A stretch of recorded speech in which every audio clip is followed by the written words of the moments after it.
Hello YouTube and welcome back to another video on the prep series. You join me, we are now at about, I want to say we're 21 weeks out? No? 20 weeks out? I'm not sure, I'll find out for you. But this week we are on a deload. Now in this video I'm going to take you through what I eat when I'm on a deload because my macros have changed, go through a little prep update because again we've had some changes, and also talk you through what a deload is, why you need to deload and how you might want to set up a deload. So sit back, relax, get yourself some food and enjoy this video, guys. See you at meal numero uno. So we are starting the day off with, big drum roll, oh, what could it be, what could it be, what could it be, what could it be? A black coffee. That was not the smartest way to hold back, that could have gone very bad. But yes, we are starting the day off just with a black coffee. It is now 9:30 in the morning. Now on a rest day, or well, when I'm doing these deloads, I'm not actually that hungry in the morning, and at the moment, which was one of the reasons why we implemented the deload, my hunger has just been not really there, non-existent at all, which has been pretty strange. But yeah, it's not really been that at all. So I typically push meals back because I don't feel like I need them, and when I do eat earlier on, I feel a bit tired and I'm more motivated to just crack on and get on with it when I'm just having the black coffee.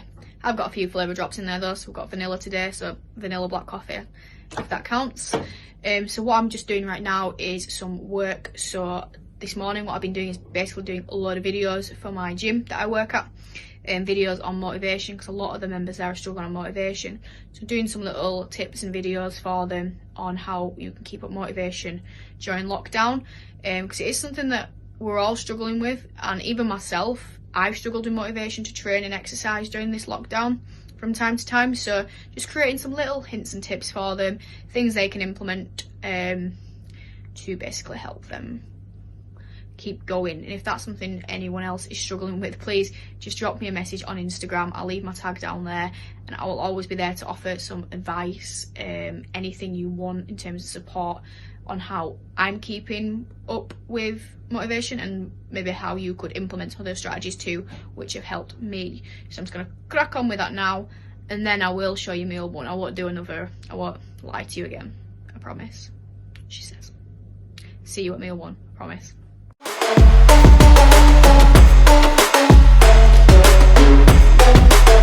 Going mainstream.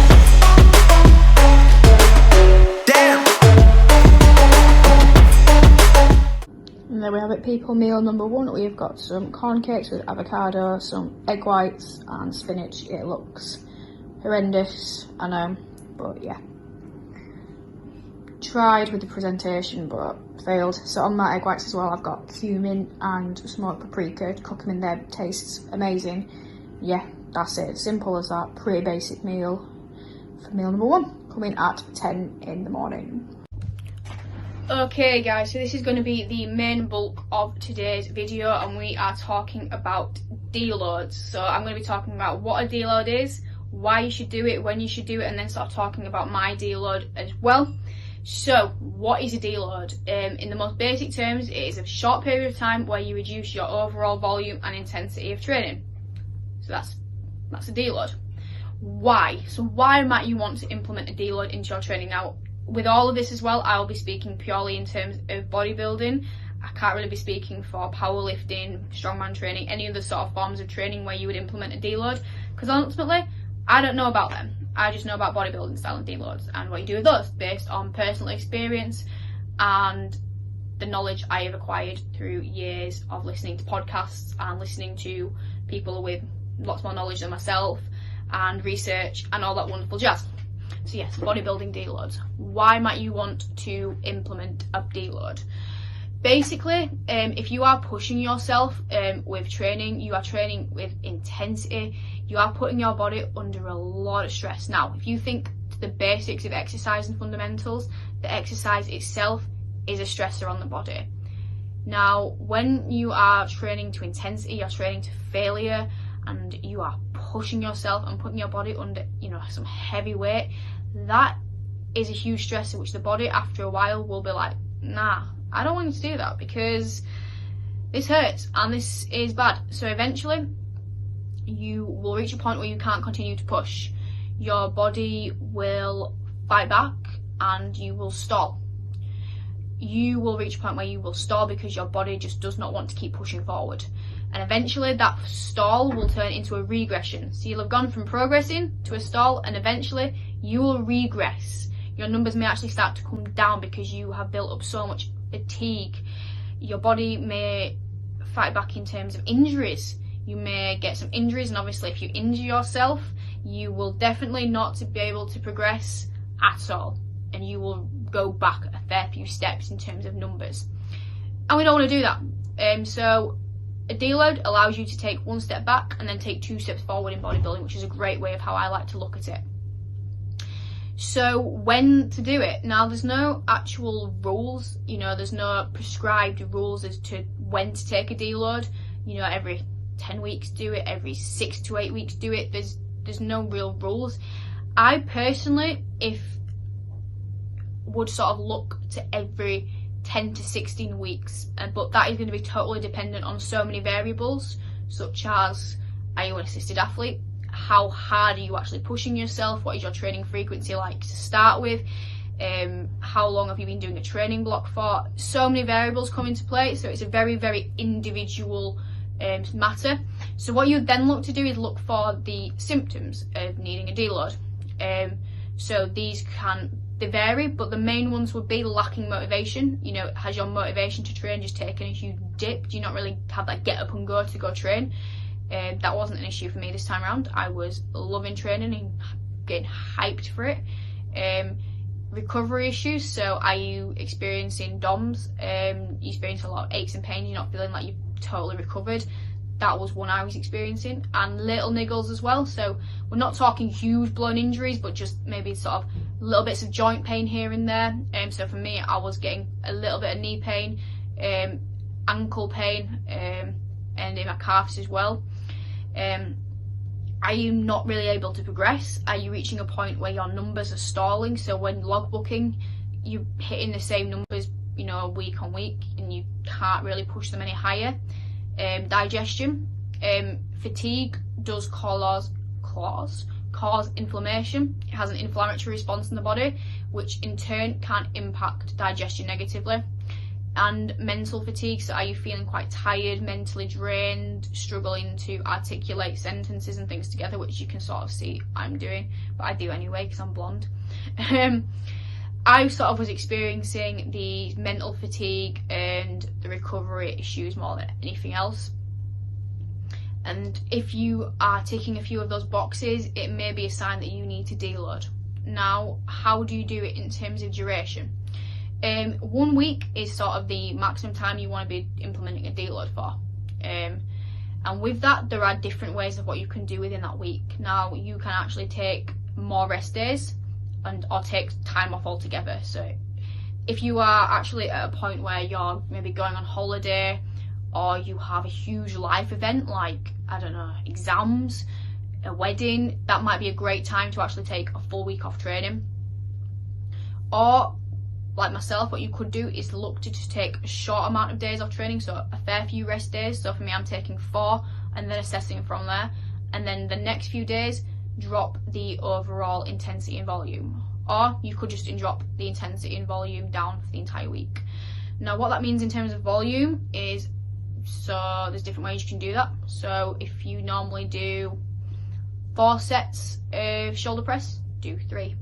If you normally do 4 sets of 15 to 20 reps, not that you would, go down to 10 and definitely increase the weight that you are lifting. So instead of lifting the 15s, do 12.5. So you're just bringing everything down. You're still keeping things moving, but you're just bringing things down, and you're decreasing the intensity. Now, to decrease the intensity, what that means is, 1, not going to all-out failure, so you're not failing reps, and 2, it shouldn't feel as hard. So when you are training with intensity, what that means is you're probably going to like a 9 out of 10. 10 being, oh my god, that is it, I can't do anymore, I'm probably going to die. You should feel at that 8 to 9 mark if you are training hard. If you're not, then you're definitely not training hard enough. I'm just going to tell you that now. So what you want to do is like bring that down. So if you're at 9, bring it down to about 7. If you're 8, down to about 6. If you're training below a sort of 7, then you're not training hard enough and probably don't warrant a deload. I'm going to put that out there, and you need to up your game. Say it how it is. But yes, that's what you want to do, is bring those down across the week. And that is how you structure a deload, basically. It's very individual dependent as to how you do that. So whether you just reduce the load down the entire week or you take days off, that is something you would want to discuss with maybe your coach, if you've got a coach, which is, you know, what do they suggest you do, or have a think, like, realistically, what place are you in? If you still really want to train and your motivation's there, it's just the physical sides, then maybe get yourself into the gym but just decrease the load. If the motivation to train is totally gone, take some time off, because then you will want to come back and you'll want to give it your all. So for me, what we're doing, it's now Wednesday. I've taken Tuesday off, Wednesday off, Thursday off. Friday, I'm not going to do my cardio in the morning, but I am then going to have a discussion with my coach, sit down and see what she says from there.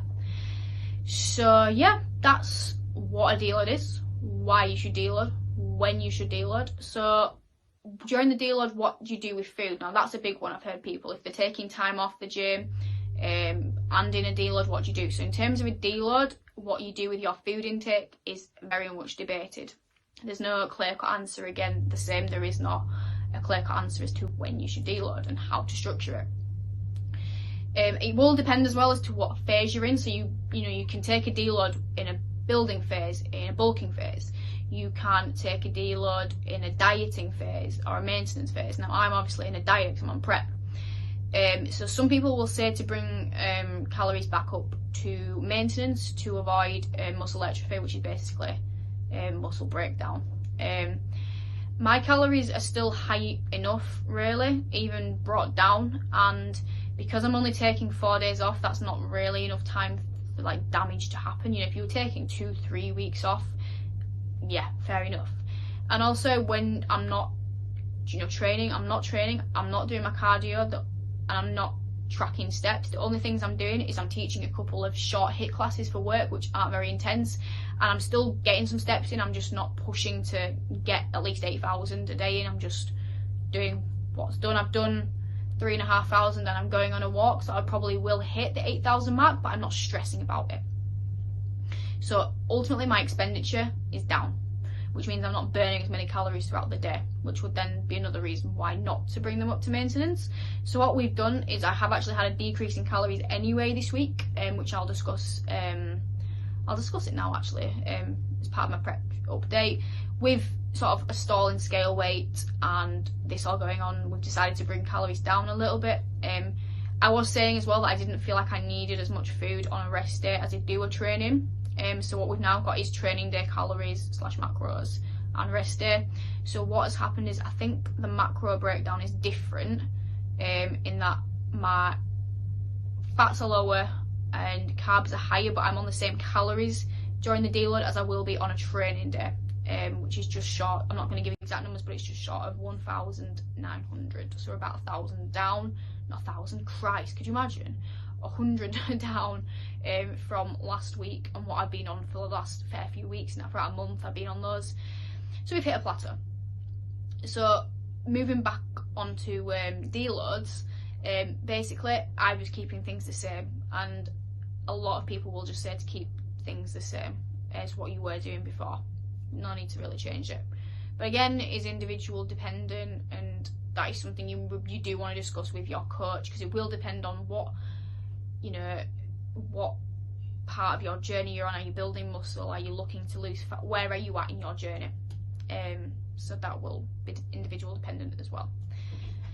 And afterwards, if you then get back into the gym, if you've taken some time off, what do? Do you go back to training balls to the wall? Do you ease yourself back in? Do you have like an intermediate phase where you've gone from like this, a 7 out of 10, you then go to an 8 out of 10 before going to a 9 out of 10, what do you do? Personally, I would say just carry on where you've left off. So if you are in, say, week 8 of a training cycle, and you've gone back to the gym in week 9, then look to what you were doing in week 7 and try and just carry on where you left off, basically, if you can, for sure. If you're still feeling a little bit like, a little bit not 100% recovered and you're still feeling a bit beat up and you feel like you could have carried on the deload longer, then just be sensible. Just ease yourself back into it. Don't throw yourself back in if you don't feel ready to, but if you do feel ready to, I would, because you've edited. That's the whole point of why you've taken some, you know, this reduced volume intensity, this deload.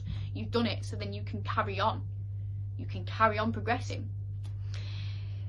What you may experience, and I've experienced this when having a deload, is that when you come back to it, you get crazy muscle aches, and it's like, wow, I've taken time off to recover, and now I'm not recovering. That can happen for a multitude of reasons. One, you've gone from not training to failure to now training to failure, so you're sort of, you know, shocking the body, so to speak. You're putting the body under stress, so your muscles are a bit like, damn, wow, okay, ouch, that hurts a bit more than it did last week. That's one reason. Number two, and I think this is the case for myself and for a lot of other people, is that when you've reduced the volume and intensity, what you've done without realising or not is really taken time to focus more on your form and your range of motion and connecting more. So when you go back, you maintain this focus that you've implemented, so you really focus on the movement more. So being able to, you know, you bettered your movement patterns, you bettered the range of motion, and then you transfer that into the next week, but going back to that 8 or 9 out of 10, which means you are then lifting more load with a better range of motion and better form. Well, yeah, definitely you're going to probably ache from that. And that's something I've definitely found, not just from deloading, but from this lockdown period altogether, is that I've spent more time really focusing on my, you know, mind muscle connection, my getting a good range of motion, connecting with movements, ensuring my execution is on point.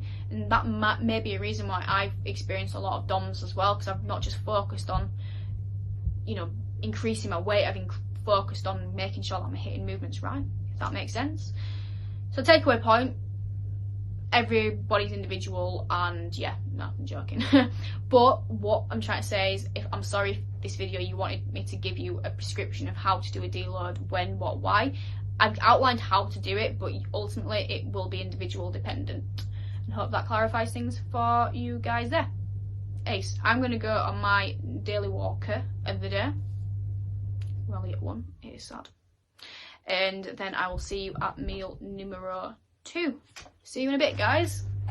Okay, so the next meal is coming up to you at 10 to 2. While we just get on with a bit of work, I'm doing a bit of a break, watching a bit of Trained by JP. We just got a beef mince salad, so there's some mushrooms, cucumber, lettuce, and some of the Skinny Foods barbecue under there. And then we've also just got a couple of salt and vinegar rice cakes as well, just for some more carbs. But yeah, wasn't even that hungry for this, but thought I'd best eat this now so that I don't have to shovel in loads of food later on tonight and feel a bit crap. So yeah, just a little salad going down while we have a break with a bit of Trained by JP. See you at the next one. Okay, so now I do admit it is the next day. Once again, I have failed to end the vlog. So I'll talk you through everything else I ate that day. So for meal number 3, we had some eggs, beans on rice cakes, which is a banging meal. And then by that point it was like nearly 7 o'clock, so I'd literally had all my carbs to fit in. So we had a bowl of chilled oats, which basically you just make your oats and whey the